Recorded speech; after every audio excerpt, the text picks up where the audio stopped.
Doctor A.K. Dwivedi का नाम किसी परिचय का मोहताज नहीं है। पिछले 25 सालों में यह जल्दी वाले भाव को सर्वोपरि मानकर मरीजों का इलाज करते आए हैं।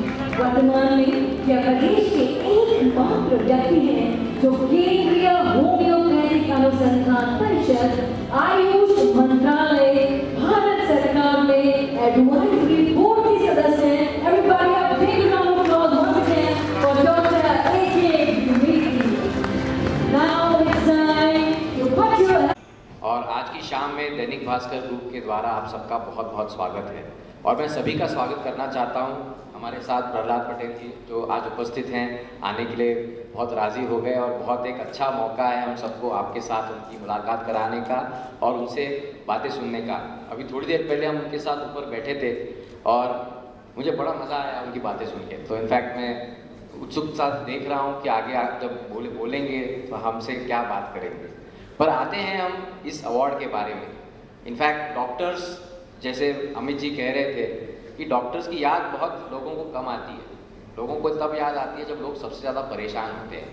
इनफैक्ट यहाँ से जितने भी डॉक्टर मौजूद हैं, परेशानी में लोग कम पसंद करते हैं दूसरे लोगों के साथ रहना। अगर ज़्यादातर आप लोगों को देखोगे तो लोग चाहते हैं कि जब मस्ती हो रही है, मज़ा हो रहा है, तब बाकी लोगों के साथ रहो। जब लोग खुश हैं तब उनके साथ रहो, जब लोग मज़े कर रहे हैं तब उनके साथ रहो। लेकिन डॉक्टर्स का जो एक प्रोफेशन है, डॉक्टर्स की जो एक बड़प्पन है कि वो लोगों के साथ उनके सबसे कठिन समय में होते हैं। छोटी से छोटी चोट से लेके बड़े से बड़े एक्सीडेंट से बड़े किसी बीमारी के दौरान डॉक्टर्स बड़े पेशेंस के साथ, बड़े सहमत के साथ लोगों को ठीक करने में लगे रहते हैं। इनफैक्ट कहा जाता है कि सबसे बड़ी संपत्ति है आपकी हेल्थ, आपकी सेहत। तो ये सेहत को संभालने वाले आप सभी डॉक्टर्स हो। तो आप सभी डॉक्टर्स को दैनिक भास्कर की तरफ से बहुत बहुत धन्यवाद जो आप सेवा कर रहे हो पूरे लोगों की। आपको भी शायद कभी कभार आपके स्केड्यूल में, बिजी काम में याद नहीं होता होगा, पर मैं चाहता हूं कि एक मिनट के लिए आप अपने आप के लिए भी प्रशंसा कीजिए आपके मन में कि वाकई आपका जो काम है वो आसान नहीं है। और कई बार हम लोग जो जनरल पब्लिक हैं शायद उसको पूरी तरह समझ नहीं सकते। इनफैक्ट पिछले हफ्ते ही मेरी वाइफ की सर्जरी हुई थी और मैंने ऑलमोस्ट 4 दिन हॉस्पिटल में बिताए और मैं बड़ी बारीकी से देख रहा था कि डॉक्टर्स काम कैसे करते हैं, कितनी बारीकी से हर रिपोर्ट को देखते हैं, कितने डिटेल में चेक करते हैं, पेशेंट से कैसे बात करते हैं, पेशेंट जब परेशान हो तो उनको थोड़ा शांत करने के लिए किस किस्म की भाषा इस्तेमाल करते हैं। तो आप सब, हम सब के लिए एक बड़े इंस्पिरेशन हो। तो इस किस्म के डॉक्टर्स को पहचानने के लिए, इस किस्म के डॉक्टर्स को रिकॉग्नाइज करने के लिए हमने इस हेल्थ अवार्ड का आयोजन किया है। तो ये बहुत इम्पॉर्टेंट है कि इस प्रोफेशन को और आप जैसे जो अच्छे डॉक्टर्स हैं उनको हम चुने और उनको हम दुनिया के सामने ले आएँ। तो बहुत बहुत धन्यवाद आपका यहाँ आने के लिए और सबको जो अवार्ड विनर्स हैं आपको मेनी कॉन्ग्रेचुलेशंस। दैनिक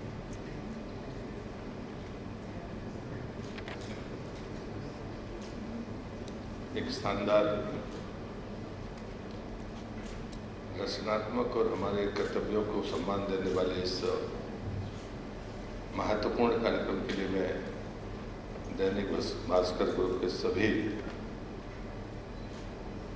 मित्रों का हृदय से अभिनंदन करता हूं और जो उपस्थित डॉक्टर्स, उनके परिवार के लोग हैं तो उनका तो अभिनंदन करना शायद मेरी जिम्मेदारी भी है और मैं करूँगा भी।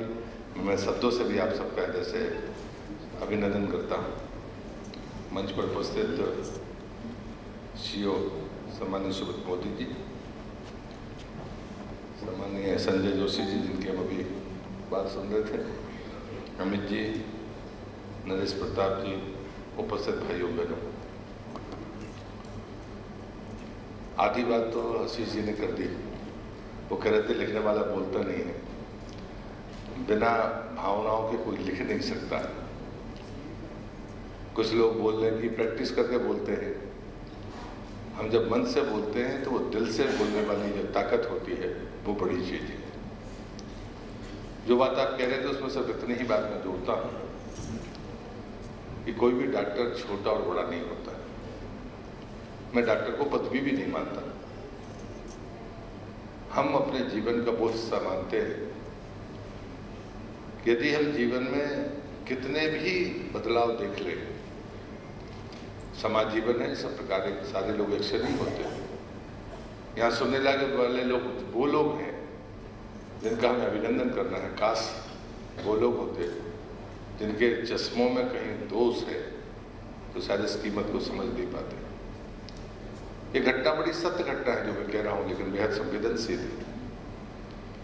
और वो घटना है कि एक बार एक माँ थी और उसका एक छोटा सा बेटा था। माँ की एक आंख नहीं थी और वो बेटे को लेकर जब स्कूल जाती थी तो जब बेटा थोड़ा बड़ा हो गया तो लोग, उसके टीचर्स, उसके मित्र, कि तुम्हारी माँ कानी है इसलिए मेरा ये नुकसान हो गया, उसको लाना नहीं चाहिए। तो थोड़ा बड़ा हुआ तो उसको समझ आई तो उसने माँ को समझाया कि माँ सारे लोग मेरा ताना कसते हैं, मेरे टीचर्स भी बोलते हैं आपको मुझे स्कूल छोड़ने नहीं जाना चाहिए, भी चला जाऊँगा। माँ नहीं मानी, उसका एक ही बेटा था। उसने कहा कि मैं सड़क के दूसरी तरफ चलूँगी लेकिन मैं छोड़ने जाऊँगी। उसने हायर सेकेंडरी की परीक्षा पास कर ली, संयोग से वो भी एक डॉक्टर बना और डॉक्टर भी बना तो वो आँख का डॉक्टर बना। और जिसके यहाँ पर जिस वरिष्ठ डॉक्टर के यहाँ उससे इंटर्नशिप की तो वो बहुत मेधावी आदमी था, परिश्रमी आदमी था। तो उसने कहा कि तुम्हें हॉस्पिटल खोलना चाहिए, मैं तुम्हारी मदद करूँगा। तो उसने हॉस्पिटल खोलने का इरादा किया और हॉस्पिटल बना भी ली। और उद्घाटन के लिए जब वो उसने कहा कि आप ही ने सब कुछ मुझे दिया है, शिक्षा भी दी, साधन भी दिए, इतना हमको मॉरल वो भी बूस्टअप किया कि मैं आज एक डॉक्टर के अलावा एक पूरा हॉस्पिटल खड़ा करके तैयार हूँ। तो चीफ गेस्ट आप ही होंगे, आप आकर मेरी हॉस्पिटल का उद्घाटन करिए। जब कहते हैं कि वो जो उनके प्रोफेसर थे वो जब उद्घाटन के लिए आए तो वहाँ उसने पूछा कि तुम्हारी माँ कहाँ है। तो उसने कहा कि सारे लोग कहते हैं कि शुभ कामों में ऐसा नहीं करना चाहिए, तो मैंने उनको नहीं बुलाया। तो डॉक्टर रो पड़ा। तब डॉक्टर ने कहा कि तुम्हें पता है जब तुम पैदा हुए थे तो तुम्हारी एक आंख नहीं थी। तुम्हारी माँ ने तय किया कि बेटे को कोई काना ना कहे तो अपनी आंख निकाल कर तुमको दी थी और वो ऑपरेशन करने वाला डॉक्टर मैं था। समाज के जीवन में डॉक्टर की जो भूमिका है वो उसी माँ के समान है जो उसको बिना परवाह किए वो अपनी ड्यूटी को पूरा करने वाला अगर कोई है तो मैं किसी व्यक्ति का सम्मान नहीं करूँगा, किसी पद का सम्मान नहीं है। इसलिए डॉक्टर छोटा और बड़ा नहीं होता। जिस समय आप अस्वस्थ होते हैं और जो इनिशियल को जो आपको मदद देकर आपके जीवन को बचाता है, यदि वो मदद ना मिले तो आप कितने ही बड़े डॉक्टर के पास जाएंगे तब भी आपका जीवन बचेगा नहीं। इसलिए मैं कोई क्लासिफिकेशन नहीं कर रहा कौन छोटा कौन बड़ा। और मैं अच्छी तरह से जानता हूँ कि भास्कर परिवार ने अगर कोई चयन किया होगा तो उसकी प्रक्रिया होगी, वो श्रेष्ठ लोग होंगे। उन सभी श्रेष्ठियों को मैं हृदय से अभिनंदन करता हूँ। मेरा सौभाग्य है कि मैं आपका अभिनंदन इस अवसर पर करूँगा। मेरा पारिवारिक संबंध है, भास्कर से मैं शायद नेता के कारण आया भी नहीं हूँ, लेकिन मेरा सौभाग्य है कि मैं आपका अभिनंदन कर पाऊँगा। मेरी भावनाएं सिर्फ काल्पनिक नहीं हैं, मैं इसको जीता भी हूँ। इतना ही कहते हुए अपनी बात को समाप्त करता हूँ। अगर कोई मेरी बात को सुन रहा हो तो मुझसे कहूँगा कि छोटी मोटी गलतियों पर अपनी धारणा बदलने की जरूरत नहीं है, उसका उतना ही योगदान है जितना उस माँ का समर्पण था। बहुत बहुत धन्यवाद। भारत माता की। नमस्कार दोस्तों, मैं दैनिक भास्कर परिवार को बहुत सारा धन्यवाद देना चाहता हूं जिन्होंने हमारे कार्यों को सराहा और आज एक गरिमामय कार्यक्रम में मुझे अवार्ड्स दिया और सम्मानित किया। मैं आज के कार्यक्रम के मुख्य अतिथि माननीय श्री प्रहलाद सिंह पटेल जी को भी धन्यवाद देना चाहता हूं जो अपने व्यस्ततम कार्यक्रम में से समय निकालते हुए इस अवार्ड सेरेमनी के मुख्य अतिथि रहे और हमें अवार्ड देकर के सम्मानित किया। दोस्तों, चिकित्सकों के लिए सबसे बड़ा सम्मान होता है उसके मरीज का ठीक होना, लेकिन चिकित्सकों की जो सेवा है उसको समाज के द्वारा भी सम्मानित किया जाना चाहिए, समाज के द्वारा रिकॉग्नाइज किया जाना चाहिए और दैनिक भास्कर परिवार ने उस कार्य को किया है। और भी जो भी चिकित्सकगण यहाँ पे सम्मानित हुए हैं मैं उन सभी को बधाई देना चाहता हूँ और उनको प्रेरणा भी इस सम्मान से मिलता होगा। सम्मान समारोह से हमको प्रेरणा मिलती है, सीख मिलती है और आगे और अधिक कार्य करने की एक झील जो होती है वो पैदा होती है। तो मैं चिकित्सा से जुड़े सभी साथियों को ये जो अवार्ड मिला है उसके लिए बधाई देता हूँ। मैं हमारे मरीजों को भी धन्यवाद देना चाहता हूँ जिनके आशीर्वाद से ये सब हो पाता है। हम मरीजों का दुख दर्द कम करते हैं, उसके बदले में वो लोग हमको आशीर्वाद देते हैं और उनके आशीर्वाद से ही ये सब हो पाता है।